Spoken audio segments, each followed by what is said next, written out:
Hello guys, good morning. I'm gonna talk about Adversarial Lightning, the work from Morehouse. Maybe you know already. Our 12 case, real world case. So we are going to share with you the case and discuss how the thing is going on Lightning, okay? So I'm Pins, I'm grantee, 21 grantee to work on Lightning. Can you hear me well? It's okay? Yeah? Okay. So the first one, I took the case from the oldest to the newest, okay?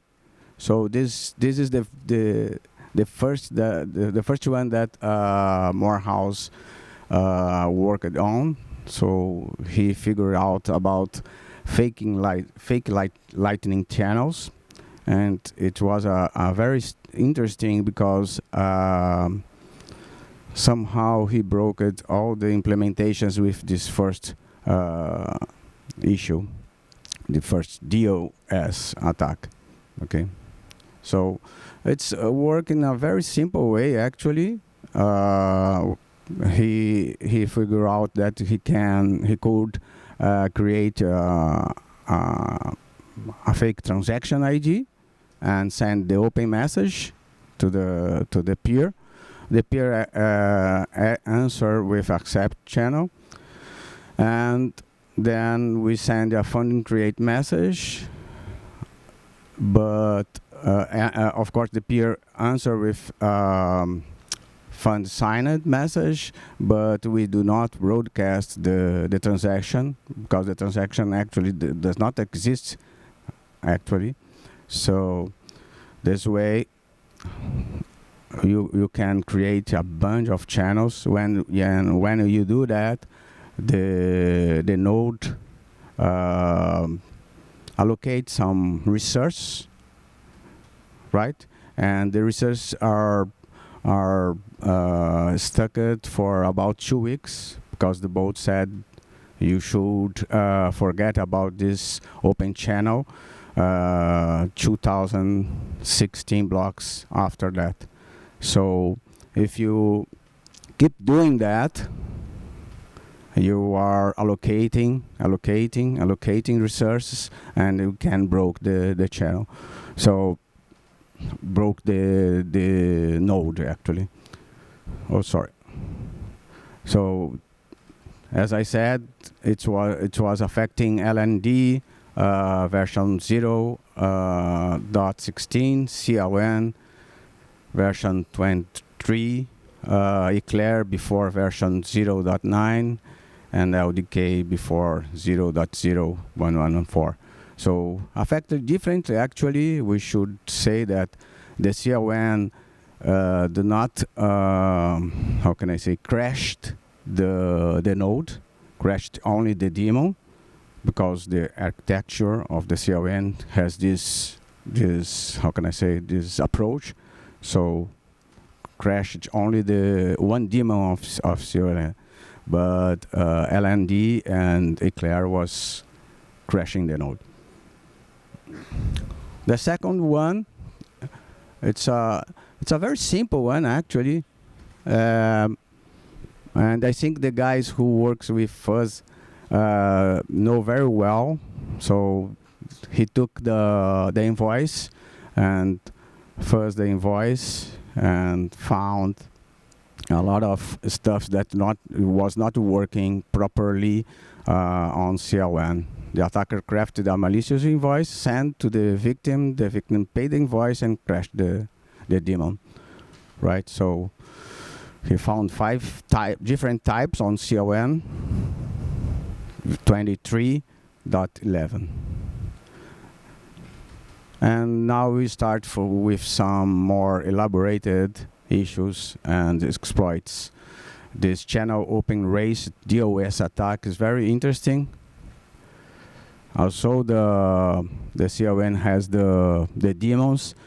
He could make the daemons not work properly with this attack. So first of all, the attacker overloaded the victim node with many peer connections and channel stage change, right? And then the attacker overlaps the flows. I'm going to show you the flows. We have the peer connect flows and open channel flows.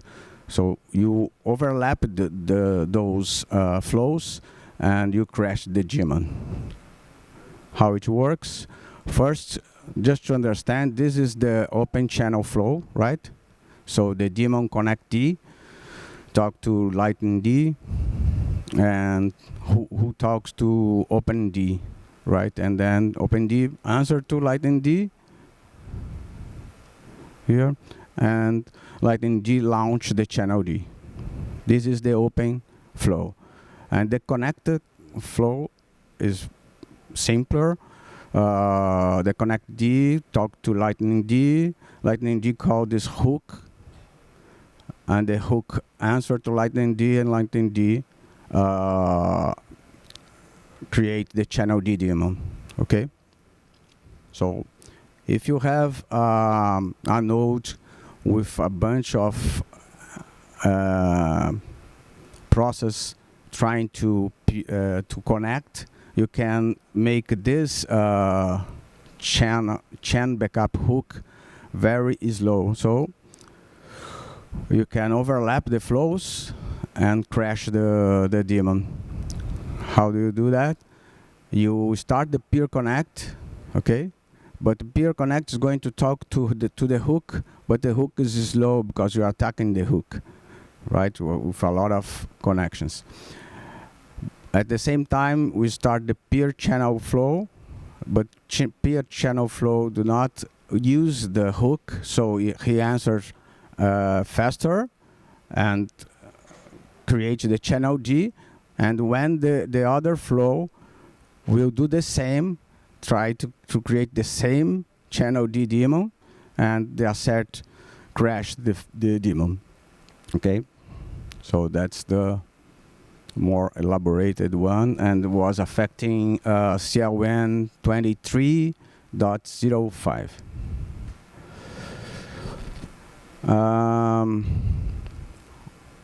Onion bomb attack. It's a DOS attack. It's very interesting one.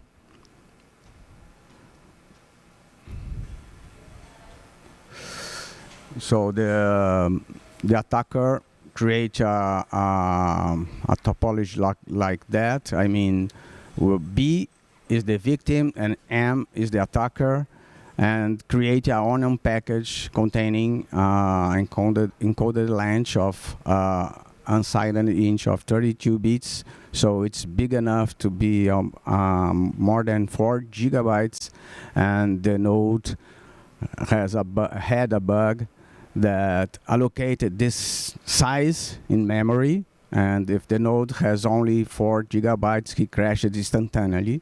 Okay, and if it is not, you can send another bombed onion, and you crash it anyway. This was versions pre-or the 0.17 of LND.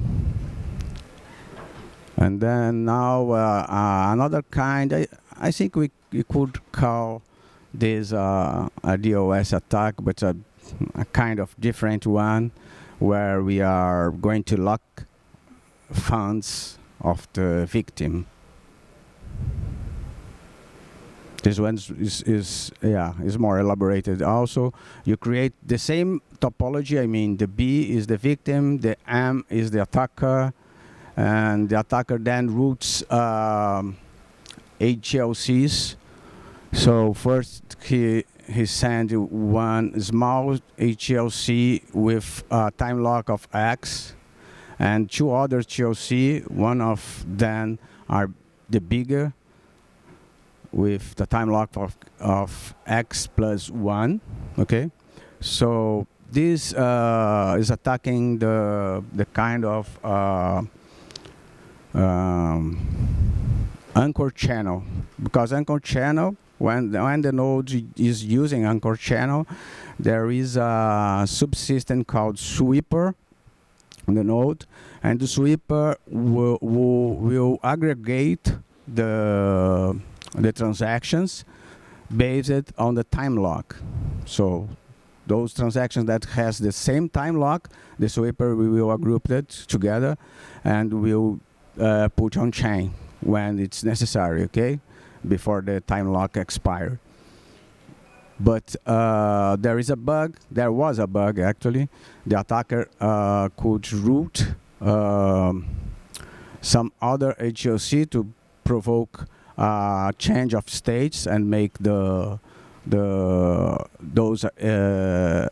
HOCs to be revoked. And then on the block X-13, the attacker first close BM, so here, right? And make sure that it can confirm the revoked commitment in the next block.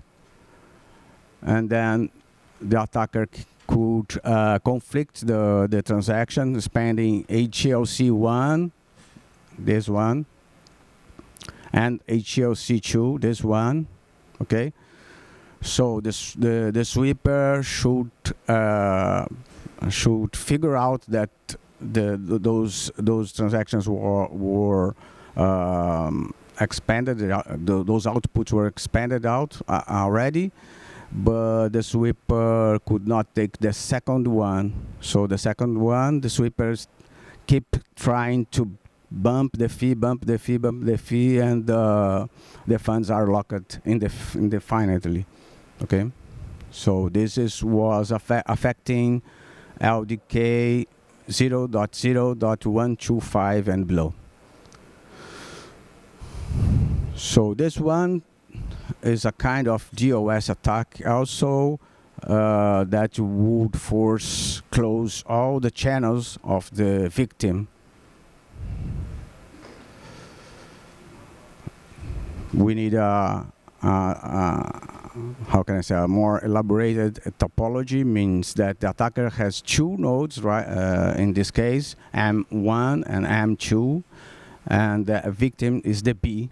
Okay.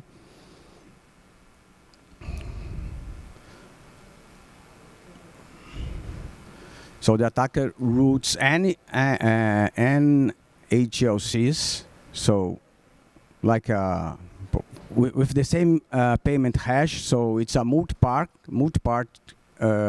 payment through A1, A2 until AN.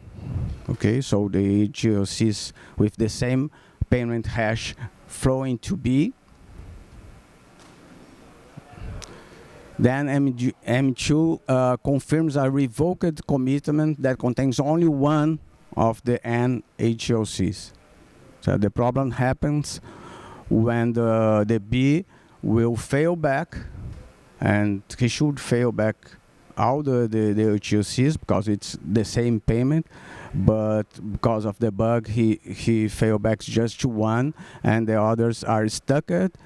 And when the time lock expires, all the channels are closed, force closed. That was affecting LDK 0.1 and below. And this one I put together two, the most recent one, because it's a variant of attacker that was made before. Okay, we call excessive failback exploit. Here you have M0 routes a large HLC to M1. Okay, so the attacker is controlling both M0 and M1. Okay, so the attacker routes a huge, or as large as he can, HLC, and after that M0 goes offline. So M1 claims the HLC, revealing the pre-image, and gets a new commitment signature from B, right? And that's the problem. If you know the Lightning, you know that at this moment, M1 has 2 commitment transactions, and B has just 1, because M1 withhold the revocation, so it's not respecting the protocol, and that's the test of he did, not respect the protocol and see how the syncs goes. So with that, B attempts to claim the upstream, but M0 is offline, right? So he cannot. M1 force close the channel. So here, using the new commitment that B do not know, but he could how can I say, he could manage how to survive on this situation, but he didn't. I mean, this triggered the failback bug, and the failback bug actually happens when you crash the B. So with a DOS attack that we saw here, we can crash the B, and B goes offline. And you take M0 back online, and when B comes online again, he see that the HLC is missing in his commitment transaction, and fail back the HLC. So the M1 take the HLC with the success transaction, and M0 takes the HLC with timeout transaction, with failback from no, sorry. M1 take the HLC because they fulfill the HLC, and M0 takes the transaction because the B fails back, and it should not fail back, and that's why he lost the funds. And this was affecting LND 0.17.5 and below. And the variation is very simple. Actually, everything goes exactly the same. But here, in the step 5, instead M1 force close with B, he provoked the force close. And that was the second bug that was not, how can I say, figured out by the people from LND.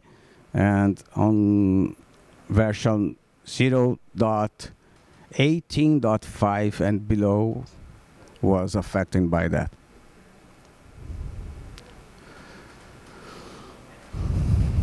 This one, gossipy timestamp filter, DOS, and he did this attack in the warnet in tabconf. It was very interesting, the last tabconf. And it is not that difficult to do, because look that we don't need to have a channel.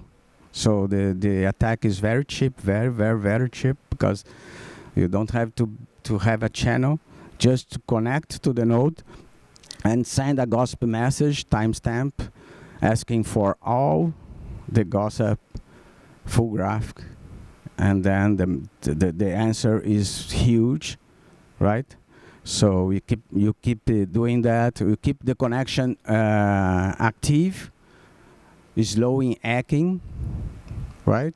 And keep connecting and asking, and a huge answer, and do that a lot of times, and then you crash the LND node 0.18.2 and below.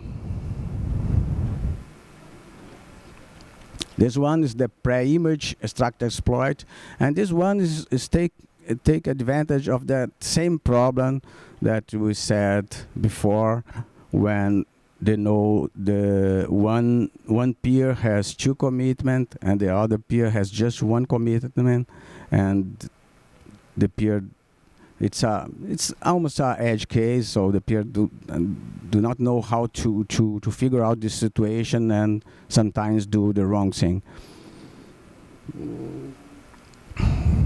So the attacker M opens a channel with victim B. The attacker routes a payment to itself, actually, and then fails the payment with update fail HLC, right? B updates and revokes its prior state. So M now has 2 valid commitments and B has only 1, because he already removed it when he revoked the HLC. So M first closes by broadcasting their older commitment transaction where the HLC exists, and then M claims the HLC on the blockchain, use the payment pre-image, and B sees the on-chain transaction but fails to extract because the HLC does not exist on its commitment transaction. So because B never learned the pre-image, he cannot claim the payment from A, and then he loses money also, affecting Eclair version 0.11 and below. Number 11, Infinite Inbox DOS. It's not like the other one that we saw, but you know, we can send thousands of messages to peer, to gossip, or to a channel link. And when you do that, this message has 64 kilobits on maximum, kilobytes in maximum. So you keep the connections open, and then you crash the LND version 0.18.5 and below. So the last one is more, how can I say, elaborated also. I think this one is the most elaborated one.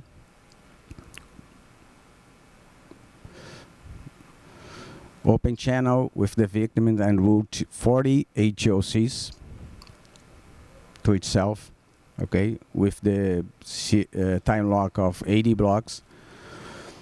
You try to have the last HOC as big as you can. That's the one that you are targeting. Let the HOC expire, triggering a forced close. So the sweeper is going to aggregate all the HOCs in one transactions, okay? So all the 40 HOCs will be in one transaction, then broadcast it. But the sweeper at that time had a bug that if every time he regrouped HOCs, he's starting again the fee in the minimum. That's one problem. And the another problem is that he took one block to create the other transaction. So we keep doing that. I mean, the attacker double spend one HOC, sweeper comes, create another one, a block after, the fee is low, and then you do it again and again and again and again, and if you do it 20 times, 40 sorry, if you do it 40 times, 40 replacements, the 80 time lock will be expired, and then the attacker can take the last HOC. and the cost of the attack is very low, and this problem was affecting LND version 0.18.5. Okay. So that's it. I'm open to question, and thank you.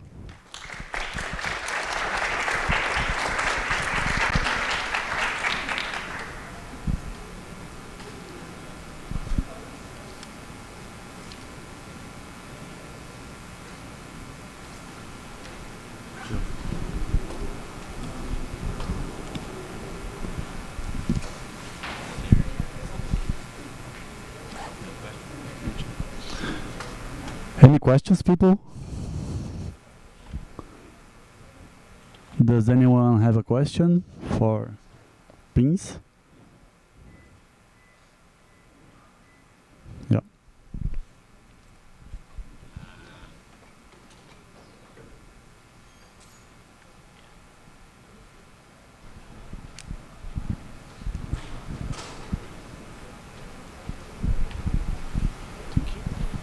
Hey, thank you for the talk. Loved hearing about the vulnerabilities. Where did you get most of them? Like, which sources did you use? Well, it was not me that got it. Okay, it was research made by Matt Morehouse. Okay, so I just explained the vulnerabilities, but I know that Matt Morehouse did a lot of how can I say? Well, the first one, he just take the situation and exploit how the nodes would figure out if the open channel flow would not work, and then he found that all the implementations has a problem with that.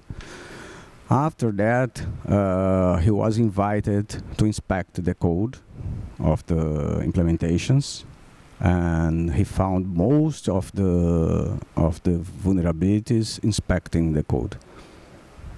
Yes. So from Matt Morehouse's blogs. Yes. Okay. Thank you. Thank you, Pins. Thank you.